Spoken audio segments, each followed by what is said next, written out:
Greetings Guardians, my name is Bife here. In this series of videos I'm talking about the world of Destiny and the creatures, characters and factions that inhabit it. In this moment of stillness, we can stop and see the world for the garden that it is, with the hope that one day it shall bloom once more. In the beginning there were three. The eldest, Orash, would one day be known as Oryx, the Taken King. The second, Sathona, would one day be proclaimed as the Witch Queen. And the youngest, Zero, would claim the name Xivu Arath, and would become the Hive God of War. For years her name was spoken of in hushed tones in the realm of Sol, but in the distant system of Torobatl, as she had done for millions of years, Xivu Arath's conquest was anything but hushed.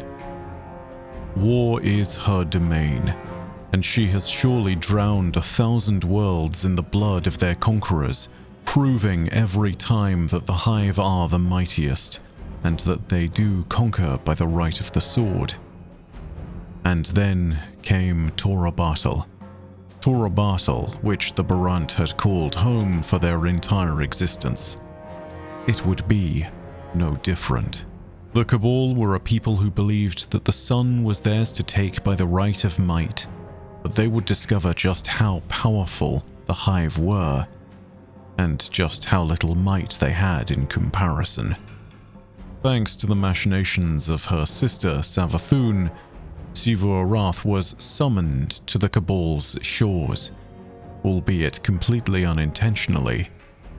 Keitel did this by enacting a great service of war. She slew her greatest general, Omun Arath, and in doing so, enacted the rites required to tear open a gateway to the Ascendant Plane above Torobatl itself. On the other side, Xivu Arath's armies and her throne world were waiting.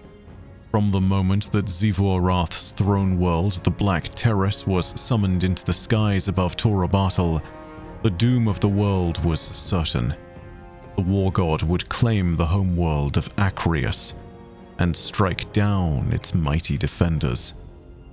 Keitel, the claimant to the imperial throne and daughter of Emperor Callus, would be the one that took up the mantle of leadership for her people.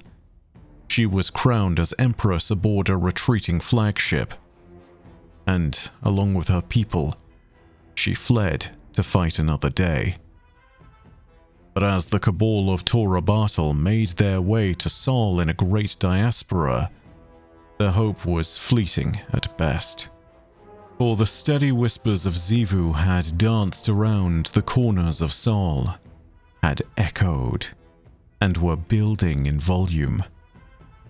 Of course, Xivu's influence had followed the Cabal, but even before such a time, the first signs of her presence had begun to appear.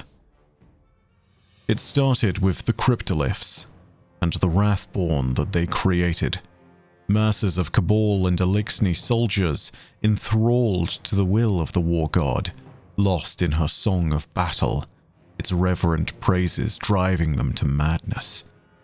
Then it was her high celebrant, a mighty champion who crushed Osiris's ghost, Sagira, and left the great warlock exile vulnerable.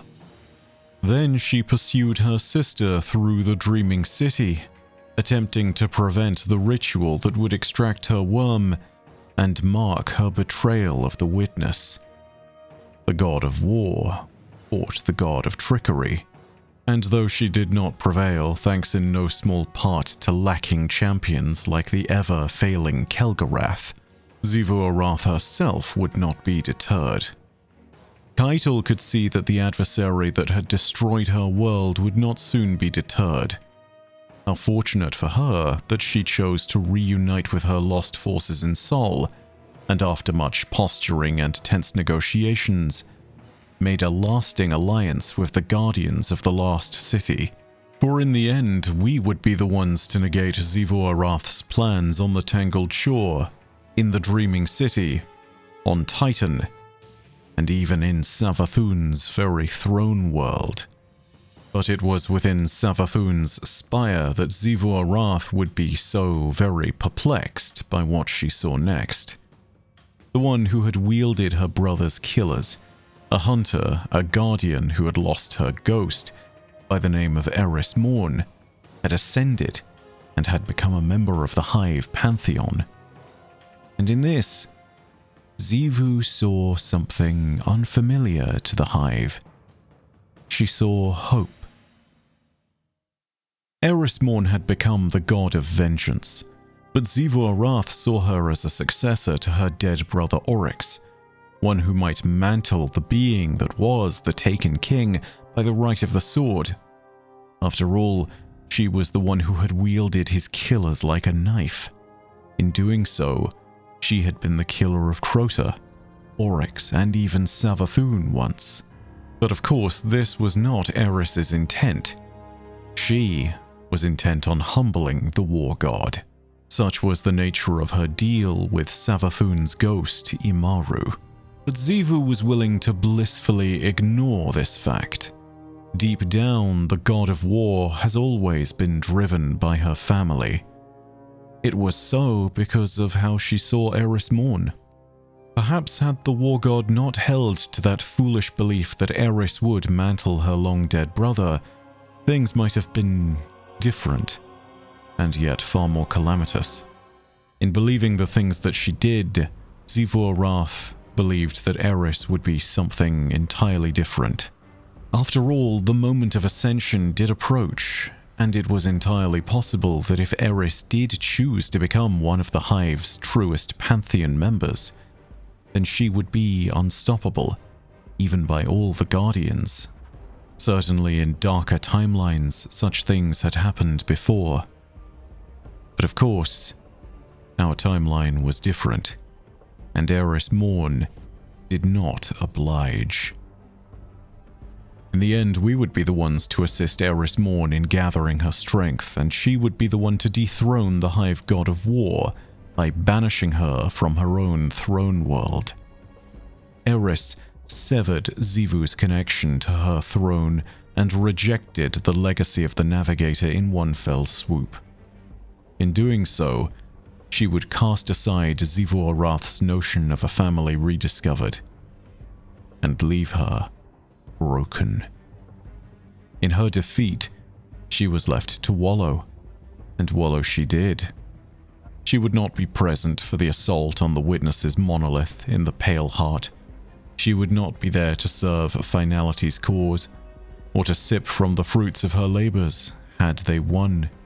She was too broken by Eris and her vengeance. And so the Hive God of War would seek revenge upon the God of Vengeance. This is why she returned to the Dreadnaught, once again choosing to oppose the Guardians of the Lost City.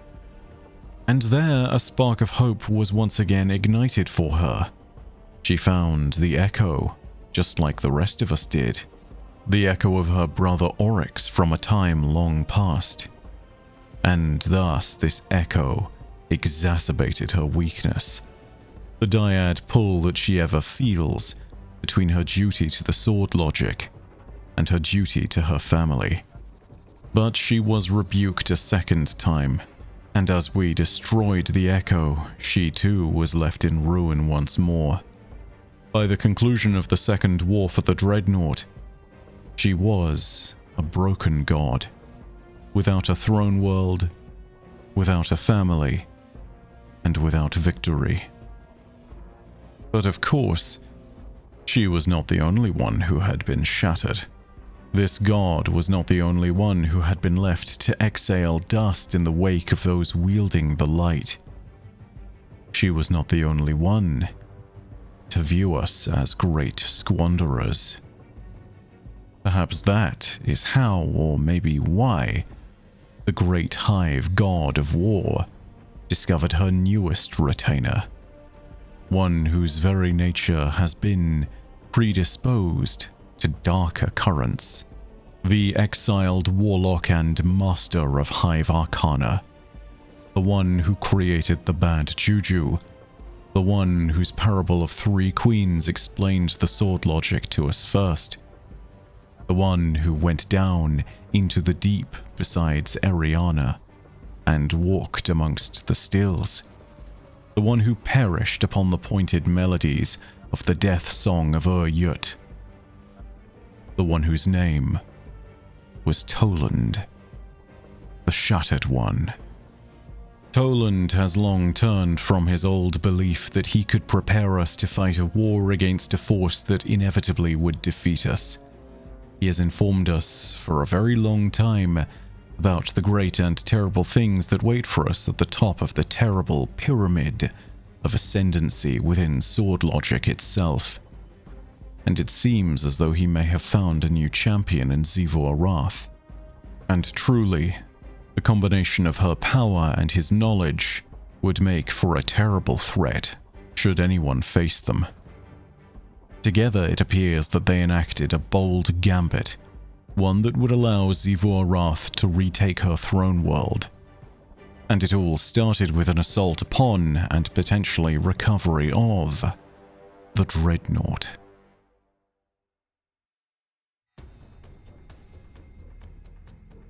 Xivu Arath draws a cleaver from the chitinous scabbard within her thigh and plunges it into the deck of the Dreadnaught.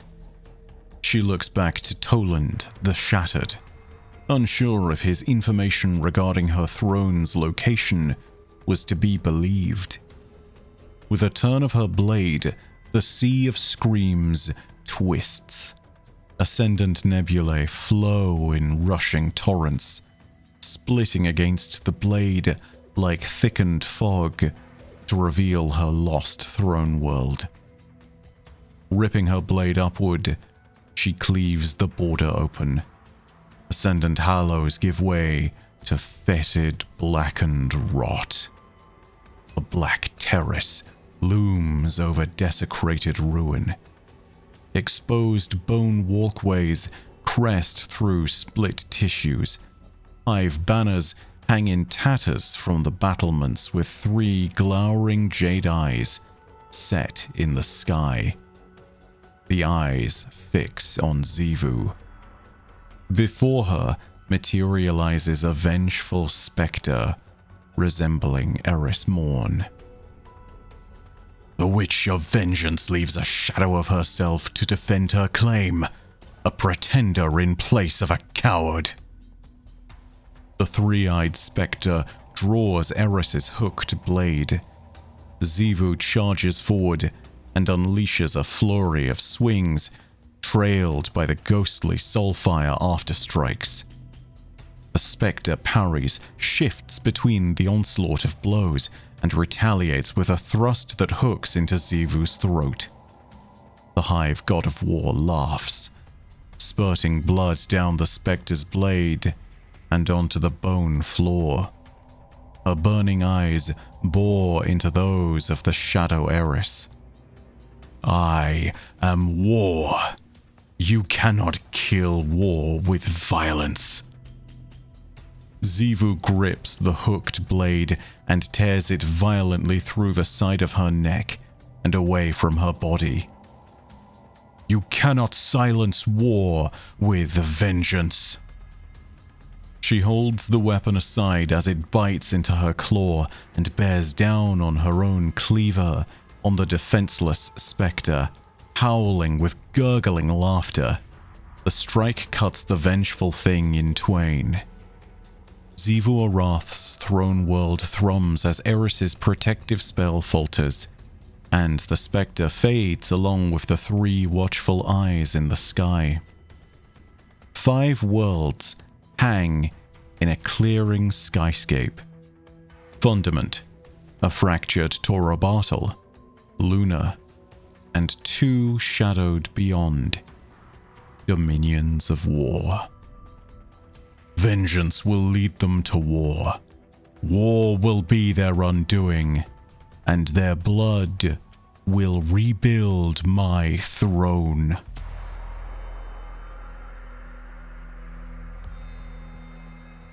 Whilst Xivu's intent has always been to reclaim her throne world, I can't help but wonder if this plan is not also partly of Toland's making. And perhaps, if it is the case, that should not be such a surprise. Xivu is a master strategist and has no need for someone who is equal to her in strategic thought. But Toland's knowledge is of an esoteric sort. It is only with advice like his that she might be able to find her throne world, by cleaving the knowledge out of the hull of the Dreadnaught itself.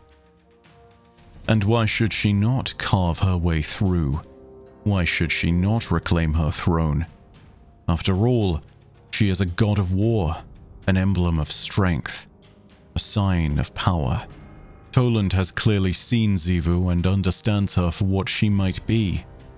After all, when Oryx was slain and the Hive Pantheon was first beset by chaos unleashed by Guardians, he was the one who followed us in the Ascendant Plane, screaming at us, though we heard nothing but dust.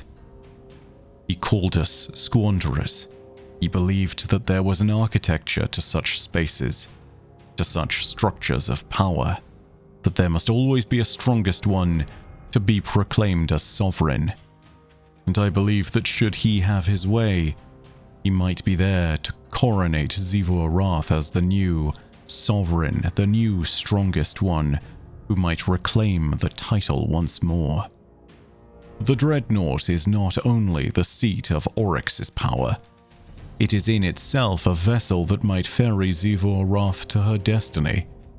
It is a paradox, a throne world built into reality, a cyst torn from the sea of screams and inverted into another dimension. Oryx used his vessel to navigate the universe and to discover the fate of the Hive. With its power in Xivu's hand, she has perhaps acquired the first tool she needs to return her throne world to its former glory.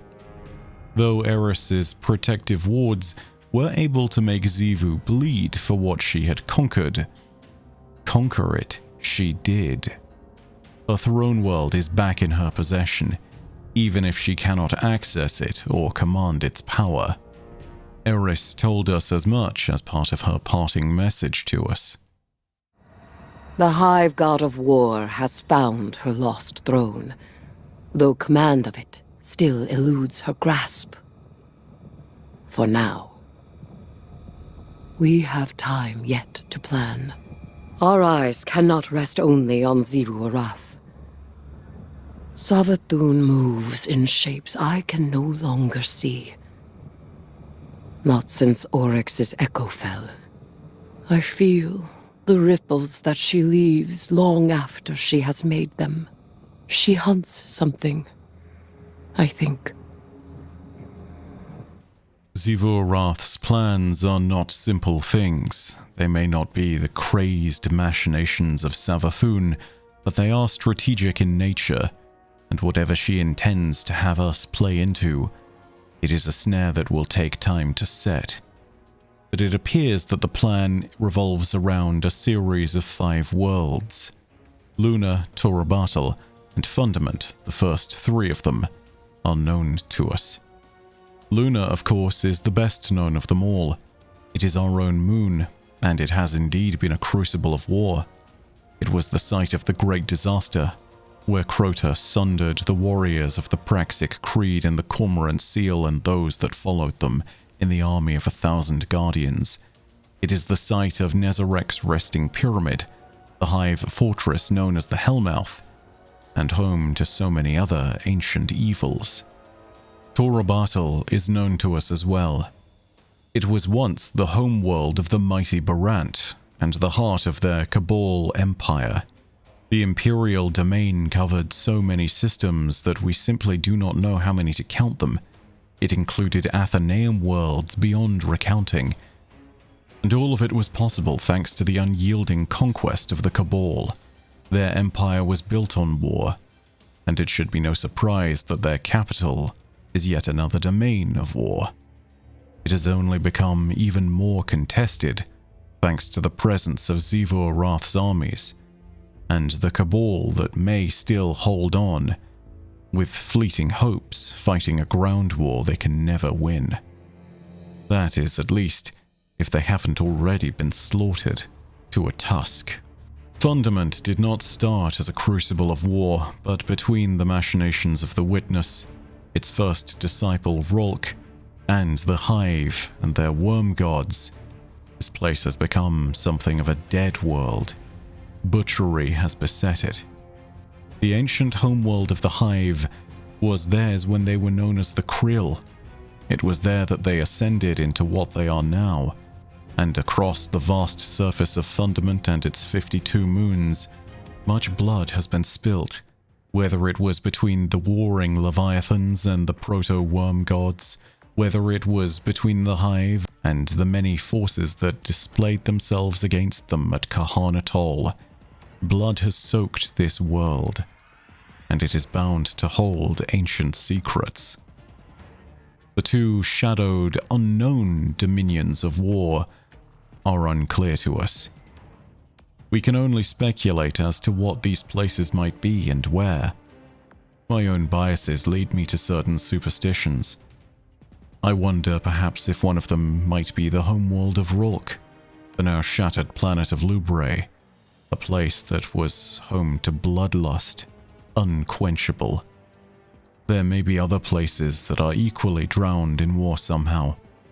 The former homeworld of the Kaga Clips, the desecrated Kugu homeworld of Set, the remains of the system that the Taisha once called home, the last vestiges of the world that birthed the Uslid, the singularity that once sheltered the Anaharmony, or the heart of the Dakua Nest, where the Ecumene were met with deception and slaughter. There are many worlds that might satisfy these criteria.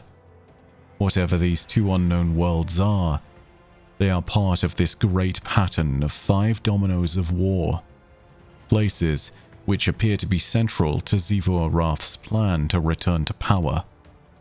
Whatever she intends to do, she now has Toland as an advisor, and the remains of the Dreadnaught appear to be within her grasp. And I suspect I may understand some small inkling of her plan.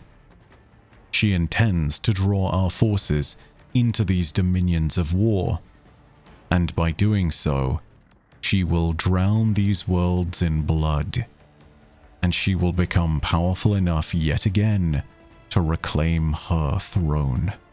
Should her plan succeed, and should she reclaim the Black Terrace, then once again she will be a monster of the stars, a force of nature that reaches further than any hurricane and sows more destruction than any earthquake. And knowing Xivu Arath's plans, she will exploit our weaknesses to ensure that simply by playing her game and fighting these wars, she inevitably will find victory. Once again, a dark god is rising, and who knows what we can do to stop her. But there is one other who has, in their own time, enacted their gambit within the rings of Saturn. They are by far the most mysterious of our foes, save perhaps for the Winnower. They are known as the Lord of Every Nothing. The moves that they made, along with their supplicant, the subjugator Kater, are what we'll be exploring next.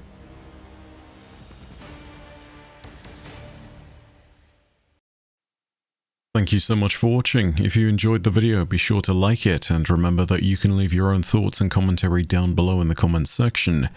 Also, if you want more lore content from universes near and far, hit subscribe and the bell next to subscribe to turn on email notifications. If you want to support my lore content even further, you can do so via Patreon.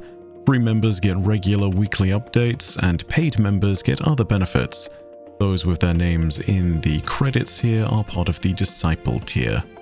But, as per usual, know that your viewership as always has been quite enough for me, and that in the meantime, my name is Bife. Ad Astra et Ultra. I'll see you Starside.